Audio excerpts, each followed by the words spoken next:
আমার প্রিয় ছাত্রছাত্রীবৃন্দ, নুরাইজ রেজা বাংলা চ্যানেলের পক্ষ থেকে তোমাদের জানাই সাদর আমন্ত্রণ। কল্যাণী বিশ্ববিদ্যালয়ের অন্তর্গত বিভিন্ন কলেজে থার্ড সেমিস্টারে যে সমস্ত ছাত্রছাত্রী পড়াশোনা করছো এবং তোমাদের ইতিহাস এসিসি পেপার রয়েছে, তোমাদের জন্য এই ভিডিওটি। অবশ্যই ভিডিওটি শেষ পর্যন্ত দেখবে, কোনো রকমের স্কিপ করবে না, তাহলে তোমাদেরই গুরুত্বপূর্ণ ইনফরমেশান তোমরা জানতে পারবে না। দেখো, third semester history P ACC 1A option এর সাজেশন। তোমাদের অপশান এতে রয়েছে sports and society in India in historical perspective. এই অপশানের উপরে তোমাদের আজকের সাজেশন। এর আগে অপশান বি এর সাজেশন আপলোড করেছি অনেক আগে।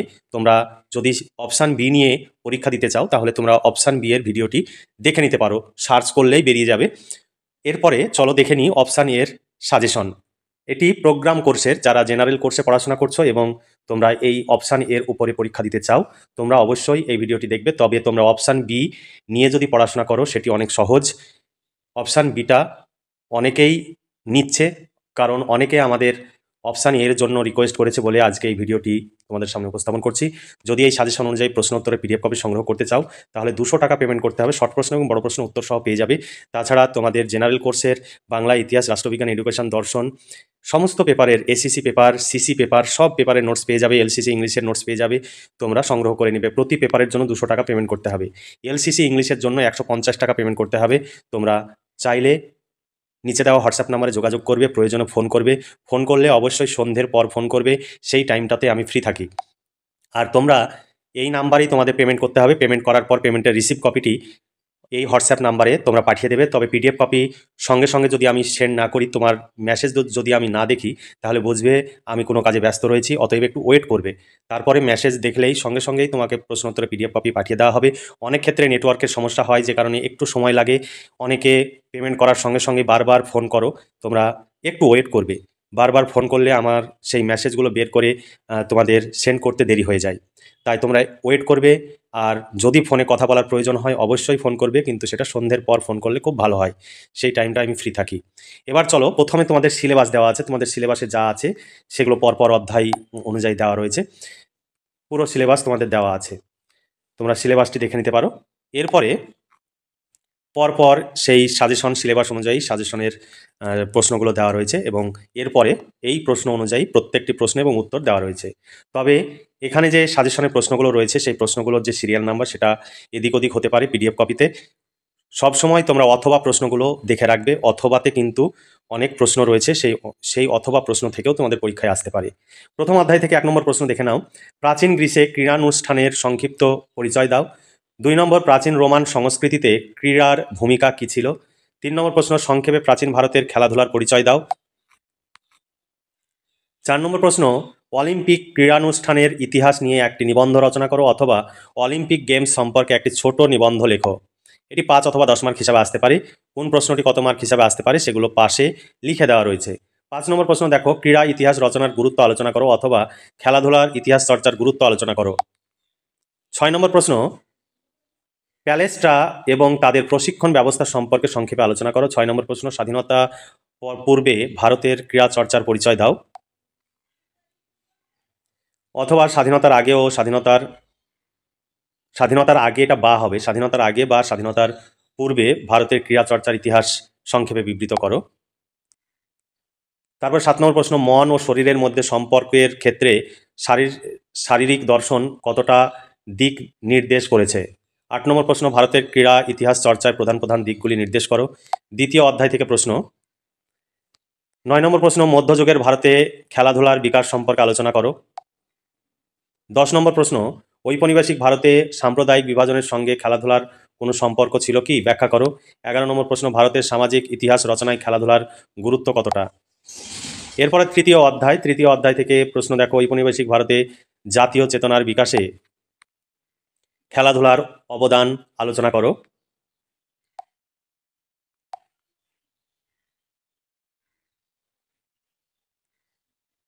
ঔপনিবেশিক ভারতে খেলাধুলা কিভাবে একটি জাতীয়তাবাদী শক্তি হিসাবে গড়ে উঠেছিল, 5 অথবা 10 মার্ক হিসাবে আসতে পারে।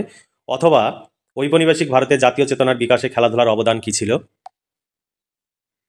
13 নম্বর প্রশ্ন, ঔপনিবেশিক ভারতে বিপ্লবীরা খেলাধুলা ও শরীরচর্চার উপরে কেন ও কিভাবে জোর দিতেন। 14 নম্বর প্রশ্ন, ঔপনিবেশিক ভারতে আধুনিক ক্রীড়া উন্নয়নে নগেন্দ্র প্রসাদ সর্বাধিকারীর অবদান কী ছিল।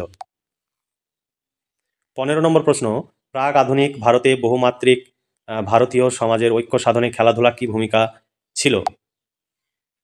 চতুর্থ অধ্যায় থেকে প্রশ্ন দেখো, 16 নম্বর, যুক্তিবোধ সম্পন্ন সমাজ গঠনে খেলাধুলার ভূমিকা কি আলোচনা করো। 17 নম্বর প্রশ্ন, আধুনিক খেলাধুলার উপর বিশ্বায়নের প্রভাব আলোচনা করো। অথবা বিশ্বায়নের ফলে ভারতের গ্রামীণ ও দেশীয় খেলাধুলা কিভাবে প্রভাবিত হয়েছে। 18 নম্বর প্রশ্ন, স্বাধীন ভারতে ক্রীড়া চর্চায় ইতিহাস সংক্ষেপে লেখো। 19 নম্বর প্রশ্ন, ভারতের স্বাধীনতার আগে এবং পরে কলকাতার ক্লাব ফুটবলের বিবর্তন সম্পর্কে সংক্ষেপে আলোচনা করো। 20 নম্বর প্রশ্ন, ভারতের ক্রিকেটের ধারাবাহিক ইতিহাস ও তাদের ব্যবসায়ীকরণের বিষয়টি আলোচনা করো। অথবা খেলাধুলায় বাণিজ্যিকীকরণ কি ব্যাখ্যা করো। 21 নম্বর প্রশ্ন, বাণিজ্যিক খেলার প্রধান বৈশিষ্ট্যগুলি কি কি। 22 নম্বর প্রশ্ন, ভারতের ক্রিকেট কূটনীতির উপরে একটি টিকা লেখো। অথবা ভারতের ক্রিকেট কূটনীতির উপরে একটি টিকা লেখো। এটি 5 অথবা 10 মার্ক হিসাবে আসতে পারে।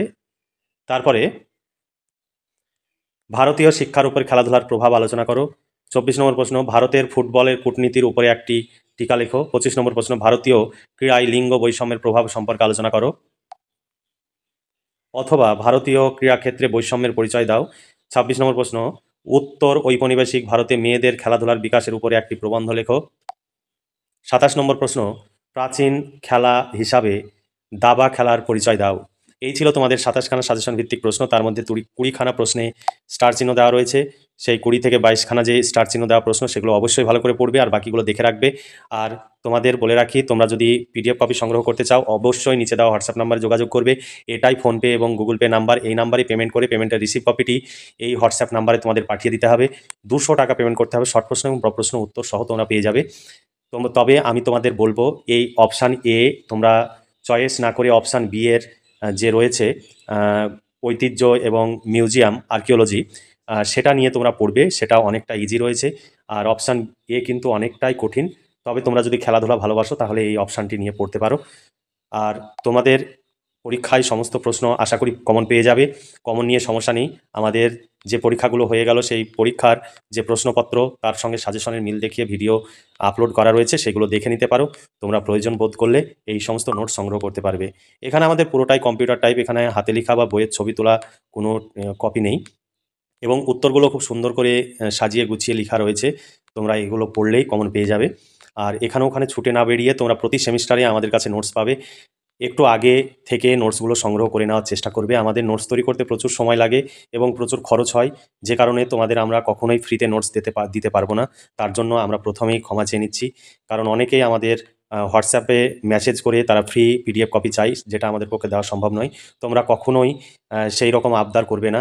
অনেকে একটা পিডিএফ কপি নেওয়ার পর আর একটা পিডিএফ কপি ফ্রি দেন, ইত্যাদি ইত্যাদি। সেটা আমরা দিতে পারি না, যে কারণে তারা অনেক অপ্রীতিকর কথা বলে। বাধ্য হয়ে আমরা তাদের নাম্বারগুলোকে ব্লক করতে বাধ্য হই। কারণ যদি কেউ অভদ্র আচরণ আমাদের সঙ্গে করে এবং হোয়াটসঅ্যাপ নাম্বারে কোনো রকমের অপ্রীতিকর কথা বলে, তাহলে সঙ্গে সঙ্গেই তার নাম্বারটি ব্লক করে দেওয়া হয়। কারণ তাদের সঙ্গে তর্ক করা বা অভদ্র ভাষা ব্যবহার করা আমাদের পক্ষে সম্ভব নয়। তাহলে তোমরা খুব ভালোভাবে পড়াশোনা করো এবং সবসময় আমাদের সহযোগিতা করবে, আমাদের পাশে থাকবে, আমাদের সমস্যাগুলো বোঝার চেষ্টা করবে। আমরা তোমাদের যাতে সুবিধা হয় সেই জন্যই একটি পেপারের জন্য আমরা 200 টাকা প্রাইস রেখেছি। আমরা কখনোই 500 বা 400 টাকা প্রাইস রাখিনি, যেটা তোমাদের সাধ্যের বাইরে চলে যেতে পারে। কারণ তোমরা এই সমস্ত নোটসপত্র সংগ্রহ করার জন্য প্রচুর টাকা খরচ করো এবং অনেক দূরে দূরে তোমরা সেখানে বাসে চেপে, ট্রেনে চেপে সেই সমস্ত নোটস সংগ্রহ করার জন্য প্রতিদিন সকালে সন্ধ্যায় তোমরা ছুটে বেড়াও। তোমরা আমাদের কাছে নোটস সংগ্রহ করলে তোমাদের যেমন অর্থের সাশ্রয় হবে, তেমনি সময়েরও সাশ্রয় হবে। তোমরা বসে অন্য কাজ করতে পারবে এবং পরীক্ষায় সমস্ত প্রশ্নই কমন পাবে। তাহলে আজকে এই পর্যন্তই। তোমরা ভালো থেকো, সুস্থ থেকো এবং সবসময় আমাদের পাশে থেকো। ভালো ভালো কমেন্টস লিখবে এবং বন্ধুদের সঙ্গে ভিডিও শেয়ার করবে এবং ভিডিওতে লাইক করবে। তাহলে তোমরা খুব খুব ভালো পরীক্ষা দাও, এই শুভকামনা রইল।